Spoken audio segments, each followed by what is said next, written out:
We are live on YouTube.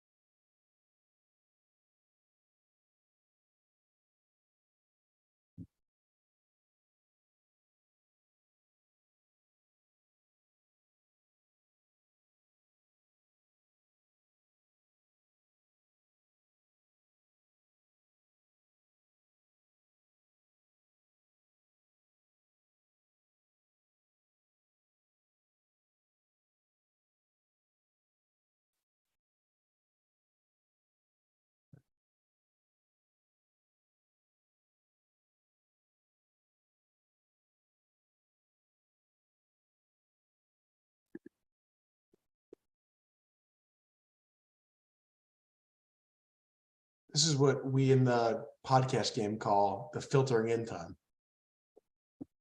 Yeah. How long is the filtering in time? We just kind of feel it out. But I don't know. This is the first time we're doing the show live, I guess. So I don't know. So you don't actually have a plan? No. As my students would say, you're just vibing with it? Right. Okay. You dressed up for the announcement. I came from class, and B, I didn't want to look like a schlump on here. I mean, what are you wearing? My gear. Oh, okay. Okay. You got the combat. Okay, nice. Where's yours? No, I apparently did not dress appropriately for the combat announcement. No, you didn't. So what's going on? Are we still filtering? Is that what's happening? Yeah, well, this is like we're filtering in, we're chatting. It's like friendly banter. It's like, a couple guys sitting in a bar kind of thing. Understood. So I understand, like, people actually watch your show, Watch Mock. Is that right? Yeah, thousands of views. That's amazing. I went to the U Classic this last weekend, and somebody came up to me and they're like, "Do you know Phil Pasquarello?" And what did you say? I said, "I've met him." Yeah, from afar. Congratulations. I'm glad that it's going so well. And I joke, I've seen the show. I think it's really, really good. You do a nice job. Thank you. But I do have one complaint about what we're doing right now. Sure, tell me. I was going to get like the full Watch Mock treatment, like, the intro music, da-na-na, like that's the best. Why did I not get your music? Why don't you do that one more time, just like that? I think I've done it enough. When we edit it, we put the music in. Like the guests don't actually hear the music. Oh, I see. All right. You'd know that if you come on the show, but right. This feels very behind the scenes. Yeah, it's like very, very inside baseball. Right. So what's going on over in California? Practicing today? We had practice. We had a first day of classes for the new semester. Nice. You guys started Monday. No, so yesterday was the holiday. So today, first day back. Yeah. So we came back last week, but we had a practice today for regionals at the law school, and regionals are a couple weeks away for both of us. So this is always like the busiest time of the year. And we're both hosting. So yes. You convinced me to host my region. I wish I hadn't listened to you. So what do you think? We've teased this announcement for months. Think we should get into this? I think the filtering is over. I think I think we're ready to go. All right. Now is the time for the music? No music. All right. So welcome everyone. Those of you watching at home, I guess you're all watching at home theoretically, to the Trial by Combat 2023 special announcement. For those of you who don't know me, my name is Phil Pasquarello. I am the trial competition director at the Drexel University Thomas R. Klein School of Law. And I'm joined today by my co-host for Trial by Combat. I'm Justin Bernstein. I'm the director of the trial advocacy program at UCLA School of Law. I'm a professor here at the law school, and we are excited to co-host with Drexel for the 6th Trial by Combat this year, which is going to be in Philadelphia. So before we get into what the announcement is, we want to just talk a little bit about what Trial by Combat is for the people who are watching who maybe aren't familiar with the tournament. So Trial by Combat is the one-on-one collegiate mock trial national championship. It's first year was in 2018. So this would be year 1, 2, 3, 4, 5, 6 coming up this June. The tournament seeks to recognize the 16 best competitors in the country. And so those competitors are invited to Philadelphia or Los Angeles, depending on the year. They're given a case file and 1 day to prepare, and round one is 24 hours after the case is released. The students are permitted one second chair, and one coach to assist them throughout the weekend. But that's it. They're not, they don't get a couple of coaches helping them over the course of the weekend. They don't get more than one teammate, 1 second chair and one coach, and that's it. The competitors do one of 4 roles one time throughout the preliminary round. So prosecution or plaintiff attorney once, defense attorney once, prosecution or plaintiff witness once, defense attorney once, defense witness once, excuse me. And then after those preliminary rounds, we break to our 4 top competitors for our semifinals. And then one competitor is crowned the national champion of trial by combat for that given year. Phil, do you want to tell them what the winner receives? Yeah, so the trophy for trial by combat is a sword, and that decision predates my position at the law school. So for those of you who like it or hate it, it was all Justin's idea. And it's probably the coolest trophy at any mock trial tournament, I'd say. It's definitely a hit. It certainly has the highest liability. For sure. Yeah. I'm not sure. Is it a real sword? Actually, it is a real sword. The 1 year that I didn't order it, it came like with a rounded tip. But the 5 year or the 4 years I've ordered, we've had the sharp tips. I'm not sure it's permitted by our law schools, but it'd be kind of funny if this is how they were finding out. Yeah. I wonder if Ben had trouble getting it through security in June. Well, we shipped it to him. Well, we've teased the announcement just a few minutes longer. So we are about to announce a big change for the 2023 tournament. Should we tell them, Justin? Sure. So the changes for our selection process. Hang on a second. Oh, I'm sorry. Before we get into this, why don't we plug our law schools? Oh, I do like a shameless plug. That's nice. Why don't I go first? Okay. So as I mentioned, I am the trial competition director at the Drexel University Thomas R. Klein School of Law, which means that I run our mock trial program. I oversee our coaching staff. I recruit our coaches. I run our tryouts. I run our external competitions. But one of the things that I do at the law school is I work with admissions to recruit new students to the law school. Our law schools, Drexel and UCLA, are, as far as I know, the only 2 schools in the country that offer a scholarship exclusively set aside for AMTA competitors. At Drexel, it's called the Courtroom Scholarship, and Drexel has, on any given year, some amount of scholarship money set aside specifically for you, for AMTA competitors. And so my job is to find as many competitors out there that want to come to a school like Drexel and get a great education, both from a trial advocacy perspective and an overall lawyering perspective, and want to compete on our trial team.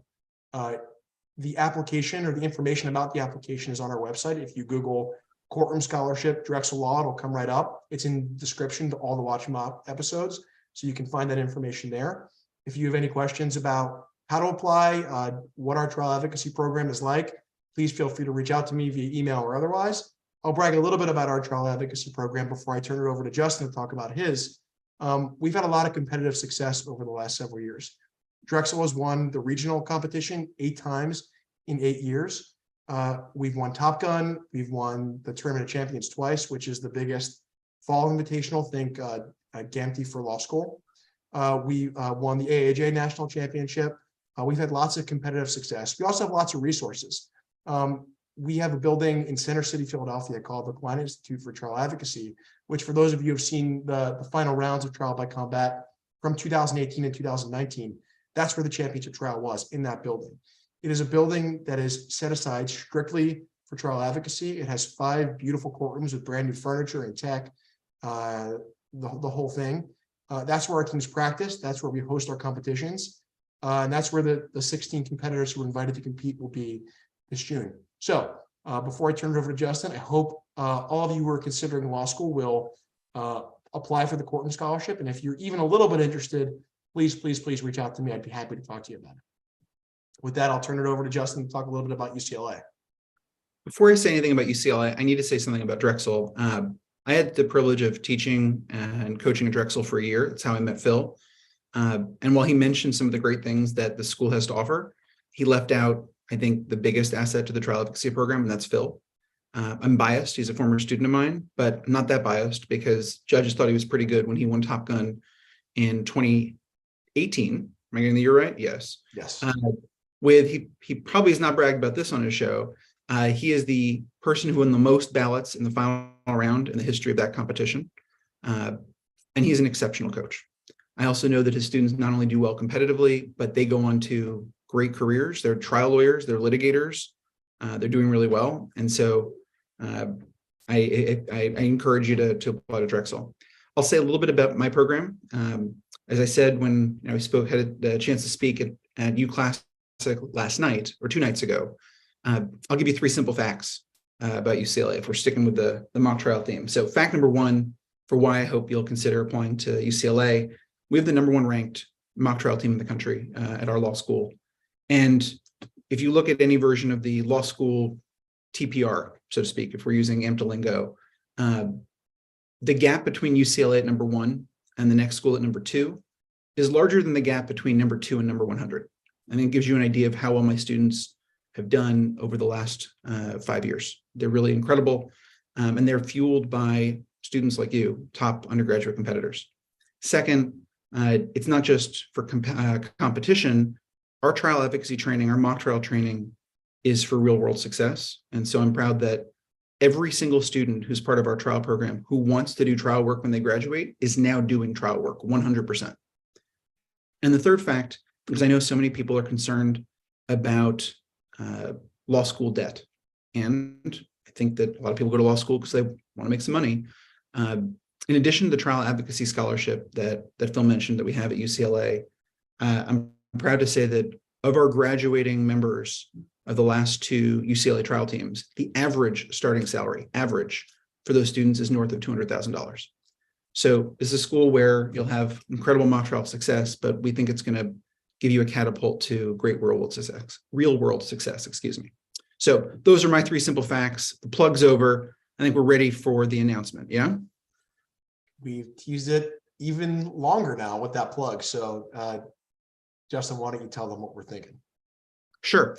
So we do our best to find the top 16 competitors in the country, and we're really proud of the students who've competed at Trial by Combat over the last 5 years, who filled the 80 competition slots.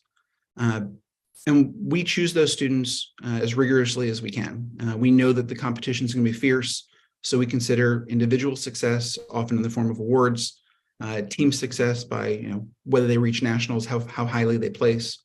We try to get recommendations from experienced coaches, former competitors. We watch video of people are submitting video, which is made a lot easier during the Zoom era. And we try to go to competitions and see people in action.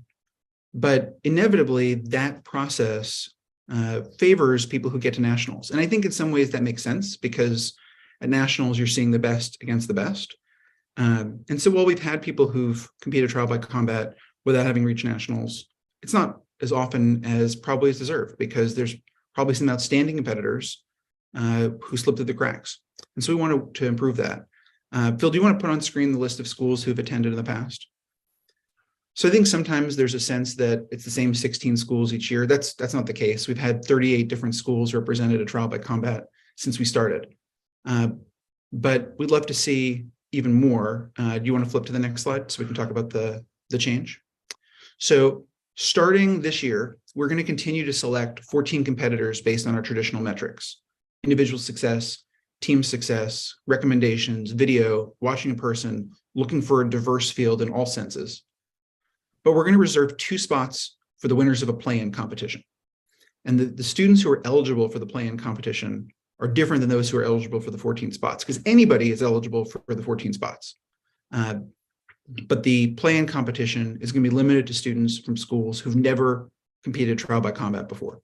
So I know immediately people are going to say, oh, wait a second, does that mean that they're not eligible for the 14? No, if you're from a school that has not competed trial by combat before, you're eligible for the 14 selections. And in fact, every year we've had the competition, we've accepted students from schools who've never been to the tournament before. But those 2 spots of the play-in tournament are only going to be for students whose schools have never been at trial by combat. And so we're going to set it up as a bracket. Phil's going to explain the details, but those 8 students that we select are going to compete for 2 spots. Phil? So the way that we're going to do our play-in tournament is pretty similar to the way that trial by combat will happen in June. The finalists will receive a case on Saturday, April 22nd, and then they'll be given 24 hours to prepare. They'll compete only as attorneys. That's one difference between this tournament and the trial by combat tournament in June. But they'll compete the next day, just like the June tournament. We'll start with 8. The sides for those 4 semifinal rounds will be randomly selected. The winners of those rounds will announce to our final. And the winner of those 2 final rounds will earn spots in the Trial by Combat 2023. Much like Trial by Combat June tournament, the finalists are only going to be permitted 1 coach to assist them throughout the weekend. But unlike Trial by Combat, the students are going to provide their own witnesses who's going to serve as sort of a pseudo second coach, pseudo second chair throughout the weekend to assist them with preparation and things like that. The tournament is going to happen over Zoom. We want to make sure that we're not having people incur unnecessary expenses by flying out for a shorter tournament with less competitors. So we're going to do the entire thing over Zoom to make it accessible for everyone. After those 2 final round winners are announced, those 2 students will be selected for Trial by Combat 2023. If for some reason one of those 2 students can't attend the June tournament after they win our play-in tournament, the next best finalist finish will earn a spot to the Trial by Combat tournament. Did I cover everything, Justin? I think you did great. Thanks. So with that, we'll turn to questions. So I don't have any questions. Not you, Justin, the audience. All right. Rookie podcaster, never done a show before, and it shows. So we put out a form earlier today for questions that people wanted to ask us. So we got a couple that I think are interesting. One question that I've been asked on Watch Mock more than once that we were asked again is, do we consider the competitors that are coming to Trial by Combat when we're writing the case? In other words, if there's a competitor who's really good at crying, or there's a competitor who plays an excellent cop, do we consider that one way or the other when we're writing our case?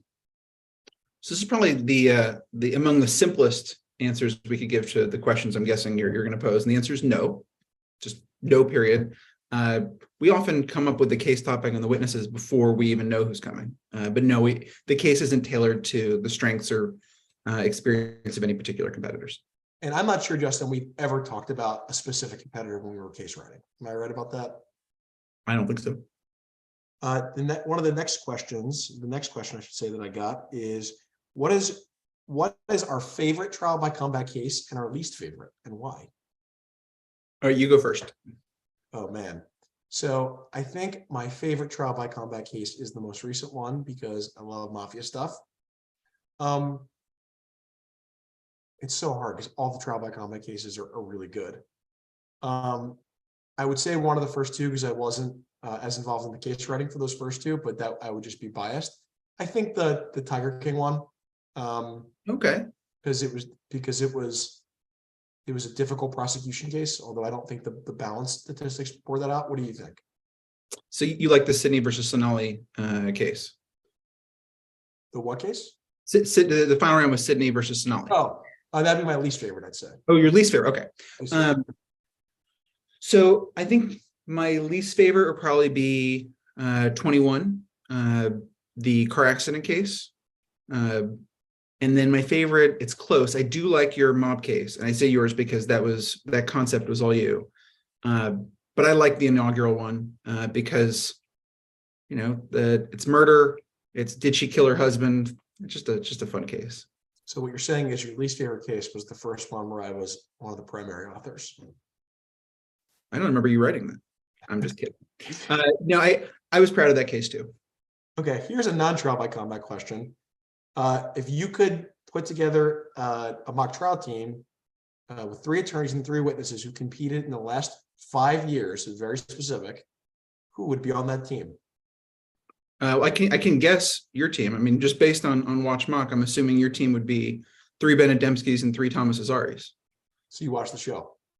I've heard about it. Very close. It would be 3 Benedemskis and 3 Will Muellers. Okay, fair enough. Very close. Someone asked why we decided to go with 24 hours preparation for this tournament. They say that polish is important, and maybe if we gave the competitors more time, we'd be able to better identify who the best competitor is. Why 24 hours? You tell me. So I think 2 reasons. I think the first is the shorter prep is more akin to real life, particularly if you're doing criminal work, but even in civil work. I mean, the cases that I've tried, I'm up until all hours of the night, scouring through documents, writing my crosses, tinkering with my speeches, because that's just the way that real life is. You're busy, you've got other cases, and it's tough to prepare with that level of polish. The other reason is I think the shorter prep helps identify, I think it's the opposite, helps identify who the best competitors are. When you don't have as much time, the better competitors are more quickly able to come up with a persuasive case theory and perform that case theory persuasively, and sort of do the little things that we take for granted, like respond to objections and all that stuff seamlessly with very little prep. So I think it's more akin to real life, and I think it's probably the better identifier of who the best competitors are. What do you think? I agree with everything you said. I guess I'll add 2 things. One is I think it does a really nice job of identifying competitors who can think on their feet and who aren't just reading a script or regurgitating, because you just don't have time to have somebody write everything for everybody. You don't have time for everything to get perfected. And akin to that, I think the lack of perfection is a virtue. In a high level amped round, especially when you get to nationals, later rounds, it just feels like everybody's perfect and the judges are making a stylistic choice. In 24-hour prep, nobody's going to be perfect. And so I think that it brings out more realism in the trials. You get to see advocates who can wrestle with their mistakes, who can adjust to things they didn't have time to anticipate. That's great. I think the other part is it's just fun. It's fun to see people get that case and scramble out of the room. It's fun to see what people can come up with in 24 hours. It's stressful, it's tough, but everybody goes through it together. And it's, as you know from Top Gun, it's hard, but it's really satisfying. Someone wants to know what the shirts will look like for Trial by Combat this year. So we've had historically, so we always have the logo on them, with the student competitor names on the back. It's always been Navy, but last year, because we were at UCLA for the first time, we did baby blue. We're back in Philly in 2023. And so for that reason, it's up to you, Phil. I mean, plus between the 2 of us, I'll admit you're the better dresser, you're the more stylish one. So I'm comfortable with you making the shirt selections for 23. The people were probably debating that before you clarified. So I don't know. We'll see if the Eagles win the Super Bowl, maybe midnight green shirts, but I haven't decided. I'm gonna wait a little bit on that. But you're gonna like them. Let's say that. We have one more question that was submitted last minute. The question is, will you ever come on Watch Mock and stop being a coward? I think I'll come on once I actually get invited. Wow. So Wow. So that is a breaking news, but we're going to insert the breaking news graphic right here. You are committing to coming on the show in the 2023 season. Am I hearing? No. Yeah, for sure. Wow. What are we going to watch? What do you think we should watch? I need, that is a question that deserves more thought. So I will think about that and nothing else until I am on your show. I was thinking we'd maybe watch the opening ceremonies from Trial by Combat over the last couple of years and critique our performances. What do you think? Love it. Okay. So before we leave our audience, let's probably make the most important announcement, which is that the application will be live shortly after we end the live. No, it's live now. Oh, it's live now. He's way ahead of me. Yeah, you were talking, you were doing your podcast thing, but somebody has to click and make it live. Yeah, that's why we're a good team. So the application is live now. So you can start filling out your application. The application draws a distinction between whether you want to be considered for the play-in, the first 14, or both. And so you'll be able to include that in your application. But more than anything, we're really excited about this idea, and it's the enthusiasm of the community that allows us to do cool stuff like this and know that there's going to be a lot of excitement. And so we're really pumped. I think we forgot, maybe you mentioned this and I missed it. Did we say that those rounds for the plan are going to be broadcast publicly? No, we didn't. Yeah, I think that's probably the coolest part. It's going to be like March Madness, except in April. May. Right. So we're going to stagger them so they're not all happening at the same time. The rounds will basically be one after another all day. Nobody's going to have a time advantage because the people you're competing against will be competing at the same time on both sides of the bracket. But that way you'll be able to watch. If you want to do a full day of Sunday mock trial at home, you can watch the play-in tournament for Trial by Combat 2023. Yeah. So call your mom right now and say, Mom, on April 23rd, don't bother me. Not your mom, Justin, like the audience's moms, or dads or friends or whatever. But block that off on your calendar. You're going to want to be home in front of the TV, get some good food, and just buckle up. It's going to be a lot of fun. Should we end it here? Yeah. I mean, do you do filtering at the end too, or is it just? And